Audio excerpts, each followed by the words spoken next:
जय माता दी। नवरात्रि के 5वें दिन श्री दुर्गा सप्तशती पाठ का अध्याय 9 और 10 सुना जाता है, जिसमें अब आप सुनिए अध्याय 9, जिसमें निशुंभ वध का वर्णन किया गया है। राजा ने कहा, भगवन, आपने रक्त बीज के वध से संबंध रखने वाला देवी चरित्र का यह अद्भुत महत्म्य मुझे बतलाया। अब रक्त बीज के मारे जाने पर अत्यंत क्रोध में भरे हुए शुंभ और निशुंभ ने जो कर्म किया, उसे भी मैं सुनना चाहता हूँ। मार्कंडे ऋषि कहते हैं, राजन, युद्ध में रक्त बीज तथा अन्य दैत्यों के मारे जाने पर शुंभ और निशुंभ के क्रोध की सीमा ही नहीं रही। अपनी विशाल सेना इस प्रकार मारी जाती देख निशुंभ रोष में भरकर देवी की ओर दौड़ा। उसके साथ असुरों की प्रधान सेना थी। उसके आगे पीछे तथा पार्श्व भाग में बड़े बड़े असुर थे, जो क्रोध से ओट चबाते देवी को मार डालने के लिए आए। महापराक्रमी शुंभ भी अपनी सेना के साथ मातृगणों से युद्ध करने के लिए क्रोधवश चंडिका को मारने के लिए आ पहुंचा। तब देवी के साथ शुंभ और निशुंभ का घोर संग्राम छिड़ गया। वे दोनों दैत्य मेघों की तरह बाणों की भयंकर वर्षा कर रहे थे। उन दोनों के चलाए हुए बाणों को चंडिका ने अपने बाणों के समूह से तुरंत काट डाला और शस्त्र समूह की वर्षा करके उन दोनों दैत्यपतियों के अंगों में भी चोट पहुंचाई। निशुंभ ने तीखी तलवार और चमकती हुई ढाल लेकर देवी के श्रेष्ठ वाहन सिंह के मस्तक पर प्रहार कर दिया। अपने वाहन को चोट पहुंचाने पर देवी ने शिरपा नामक बाण से निशुंभ की श्रेष्ठ तलवार तुरंत ही काट डाली और उसकी ढाल को भी, जिसमें 8 चांद जड़े थे, खंड खंड कर दिया। ढाल और तलवार के कट जाने पर उस असुर ने शक्ति चलाई, किंतु सामने आने पर देवी ने चक्र से उसके भी 2 टुकड़े कर दिए। अब तो निशुंभ क्रोध से जल उठा और उस दानव ने देवी को मारने के लिए शूल उठाया, किंतु देवी ने समीप आने पर उसे भी मुक्के से मारकर चूर्ण कर दिया। तब उसने गदा घुमाकर चंडी के ऊपर गदा चलाई, परंतु वह भी देवी के त्रिशूल से कटकर भस्म हो गई। तदंतर दैत्यराज निशुंभ को फरसा हाथ में लेकर आते देख देवी ने बाण समूह से घायल कर उसे धरती पर सुला दिया। उस भयंकर पराक्रमी भाई निशुंभ के धाराशाही हो जाने पर शुंभ को बड़ा क्रोध हुआ और अंबिका का वध करने के लिए वह आगे बढ़ा। रथ पर बैठे बैठे ही उत्तम आयुध से सुशोभित अपनी बड़ी बड़ी 8 अनुपम भुजाओं से समूचे आकाश को ढककर वह अद्भुत शोभा पाने लगा। उसे आते देख देवी ने शंख बजाया और धनुष की प्रत्यंशा का भी अत्यंत दुष्यंत शब्द किया। साथ ही अपने घंटे के शब्द से, जो समस्त दैत्य सैनिकों का तेज नष्ट कर देने वाला था, संपूर्ण दिशाओं को व्याप्त कर दिया। तदंतर सिंह ने भी अपनी दहाड़ से, जिसे सुनकर बड़े बड़े गजराज का महान मद दूर हो जाता था, आकाश, पृथ्वी और 10 दिशाओं को गुंजा दिया। फिर काली ने आकाश में उछलकर अपने दोनों हाथों से पृथ्वी पर आघात किया। उससे ऐसा भयंकर शब्द हुआ, जिससे पहले के सभी शब्द शांत हो गए। तत्पश्चात शिवदूती ने दैत्यों के लिए अमंगलजनक अट्टहास किया। इन शब्दों को सुनकर समस्त असुर थर्रा उठे, किंतु शुंभ को बड़ा क्रोध हुआ। उस समय देवी ने जब शुंभ को लक्ष्य करके कहा कि अरे दुरात्मा, खड़े रहे, खड़े रहे, तभी आकाश में खड़े हुए देवता बोल उठे, जय हो, जय हो। शुंभ ने वहां आकर ज्वाला से युक्त अत्यंत भयानक शक्ति चलाई। अग्नि में पर्वत के समान आती हुई उस शक्ति को देवी ने बड़े भारी लूके से दूर हटा दिया। उस समय शुंभ के सिंहनाद से तीनों लोग गूंज उठे। राजन, उसकी प्रतिध्वनि से वज्रपात के समान भयानक शब्द हुआ, जिसने अन्य सब शब्दों को जीत लिया। शुंभ के चलाए हुए बाणों के देवी ने और देवी के चलाए हुए बाणों के शुंभ ने अपने भयंकर बाणों द्वारा सैकड़ों और हजारों टुकड़े कर दिए। तब क्रोध में भरी हुई चंडिका ने शुंभ को शूल से मारा। उसके आघात से मूर्छित होकर वह पृथ्वी पर गिर पड़ा। इतने में ही निशुंभ को चेतना हुई और उसने धनुष हाथ में लेकर बाणों द्वारा देवी काली तथा सिंह को घायल कर डाला। फिर उस दैत्यराज ने 10,000 बाहें बनाकर चक्रों के प्रहार से चंडिका को आच्छादित कर दिया। तब दुर्गम पीड़ा का नाश करने वाली भगवती दुर्गा ने कुपित होकर अपने बाणों से उन चक्रों तथा बाणों को काट गिराया। यह देखकर निशुंभ दैत्य सेना के साथ चंडिका का वध करने के लिए हाथ में गदा लेकर बड़ी तेजी से दौड़ा। उसके आते ही चंडी ने तीखी धार वाली तलवार से उसकी गदा को शीघ्र ही काट डाला। तब उसने शूल हाथ में ले लिया। देवताओं को पीड़ा देने वाले निशुंभ को शूल हाथ में लिए आते देख चंडिका ने वेग से चलाए हुए अपने शूल से उसकी छाती छेद डाली।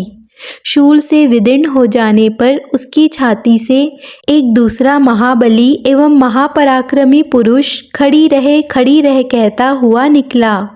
उस निकलते हुए पुरुष की बात सुनकर देवी ठर्रा कर हंस पड़ी और खड्ग से उन्होंने उसका मस्तक काट डाला। फिर तो वह पृथ्वी पर गिर पड़ा। तदंतर सिंह अपनी दाढ़ से असुरों की गर्दन कुचलकर खाने लगा। वे बड़ा भयंकर दृश्य था।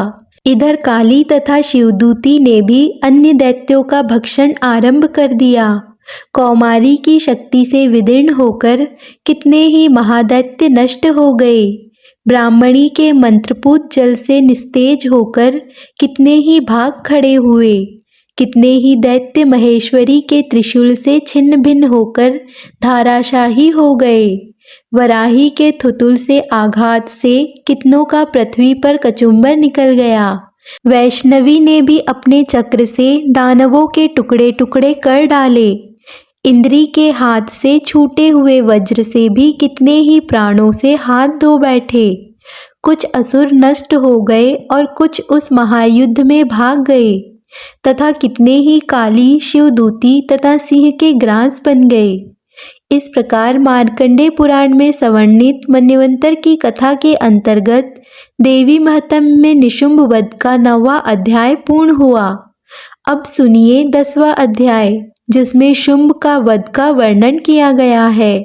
मार्कंडेय ऋषि कहते हैं, राजन, अपने प्राणों के समान प्यारे भाई निशुंभ को मारा गया देख तथा सारी सेना का संहार होता जान शुंभ ने कुपित होकर कहा, दुष्ट तुर्के, तू बल के अभिमान में आकर झूठ मूठ का घमंड ना दिखा।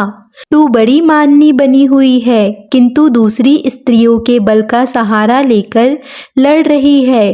तब देवी बोली, ओ दुष्ट, मैं अकेली ही हूँ। इस संसार में मेरे सिवा दूसरा कौन है? देख, यह मेरी ही विभूतियाँ है, इसीलिए मुझ में ही प्रवेश कर रही है। तदंतर ब्राह्मणी आदि समस्त देवियाँ अंबिका देवी के शरीर में लीन हो गई। उस समय केवल अंबिका देवी ही रह गई। तब देवी बोली, मैं अपनी ऐश्वर्य शक्ति से अनेक रूपों में यहाँ उपस्थित हुई थी। उन सब रूपों को मैंने समेट लिया। अब अकेले ही युद्ध में खड़ी हुई हूँ। तुम भी स्थिर हो जाओ। मार्कंडेय ऋषि कहते हैं, राजन, तदंतर देवी और शुंभ दोनों में सब देवताओं तथा दानवों के देखते देखते भयंकर युद्ध छिड़ गया। बाणों की वर्षा तथा तीखे शस्त्रों और दारुण अस्त्रों के प्रहार के कारण उन दोनों का युद्ध सब लोगों के लिए बड़ा भयंकर प्रतीत हुआ। उस समय अंबिका देवी ने जो सैकड़ों दिव्य अस्त्र छोड़े, उन्हें दैत्यराज शुंभ ने उनके निवारण अस्त्रों द्वारा काट डाला। इसी प्रकार शुंभ ने भी जो दिव्य अस्त्र चलाए, उन्हें परमेश्वरी ने भयंकर हुंकार शब्द के उच्चारण आदि द्वारा खिलवाड़ में ही नष्ट कर डाला। तब उस असुर ने सैकड़ों वाणों से देवी को आच्छादित कर दिया। यह देख क्रोध से भरी हुई उन देवी ने भी बाण मारकर उनका धनुष काट डाला। धनुष कट जाने पर फिर दैत्यराज ने शक्ति हाथ में ली, किंतु देवी ने चक्र से उसकी हाथ की शक्ति को भी काट गिराया।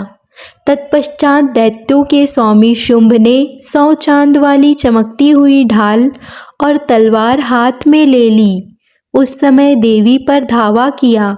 उसके आते ही चंडिका ने अपने धनुष्य से छोड़े हुए तीखे बाणों द्वारा उसकी सूर्य किरणों के समान उज्जवल ढाल और तलवार को तुरंत काट दिया। फिर उस दैत्य के घोड़े भी मारे गए।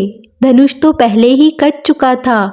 अब उसने अंबिका को मारने के लिए उद्यत होकर भयंकर मुद्दुर हाथ में लिया। उसे आते देख देवी ने अपने तीक्ष्ण बाणों से उसका मुद्गुर भी काट डाला, जिस पर वह असुर मुक्का तानकर बड़ी तेजी से देवी की ओर झपटा। उस दैत्यराज ने देवी की छाती में मुक्का मारा। तब उन देवी ने भी उसकी छाती में एक चाटा जड़ दिया। देवी का थप्पड़ खाकर दैत्यराज पृथ्वी पर गिर पड़ा, किंतु पुनः सहसा पहले की तरह उठकर खड़ा हो गया। फिर वह उछला और देवी को ऊपर ले जाकर आकाश में खड़ा हो गया। तब चंडिका आकाश में भी बिना किसी आधार के ही शुंभ के साथ युद्ध करने लगी। उस समय दैत्य और चंडिका आकाश में एक दूसरे से युद्ध करने लगे और उनका वह युद्ध सिद्ध और मुनियों को विस्मय में डालने वाला हुआ। फिर अंबिका ने शुंभ के साथ बहुत देर तक युद्ध करने के पश्चात उसे उठाकर घुमाया और पृथ्वी पर पटक दिया। पटके जाने पर पृथ्वी पर आने के बाद वह दुरात्मा दैत्य पुनः चंडिका का वध करने के लिए उनकी ओर बड़ी तेजी से दौड़ा। तब समस्त दैत्यों के राजा शुंभ को अपनी ओर आते देख देवी ने त्रिशूल से उसकी छाती भेद डाली, उसे पृथ्वी पर गिरा दिया। देवी के शूल की धार से घायल होने पर उसके प्राण पखेरु उड़ गए और वह समुद्र द्वीपी तथा पर्वतों सहित समूची पृथ्वी को कपा उठा, भूमि पर गिर पड़ा। इसके बाद उस दुरात्मा के मारे जाने पर संपूर्ण जगत प्रसन्न और पूर्ण स्वस्थ हो गए। आकाश स्वच्छ दिखाई देने लगा। पहले जो उत्पात सूचक मेघ और उल्कापिंड होते थे वे सब शांत हो गए तथा उस दैत्य के मारे जाने पर नदियां भी ठीक मार्ग से बहने लगी। उस समय शुंभ की मृत्यु के बाद संपूर्ण देवताओं का हृदय हर्ष से भर गया और गंधर्व गण मधुर गीत गाने लगे। दूसरे गंधर्व बाजे बजाने लगे, अप्सराएं नाचने लगी, पवित्र वायु बहने लगी, सूर्य की प्रभा उत्तम हो गई, अग्नि शामक हो उठी और संपूर्ण दिशाओं के भयंकर शब्द शांत हो गए। इस प्रकार श्री मार्कंडेय पुराण में संवर्णित मन्वंतर की कथा के अंतर्गत देवी महत्म्य में शुंभ का वध नाम का 10वां अध्याय पूर्ण हुआ। आज की कथा आपको पसंद आए तो वीडियो को लाइक, कमेंट, शेयर ज़रूर कीजिए और चैनल को सब्सक्राइब कर लीजिए।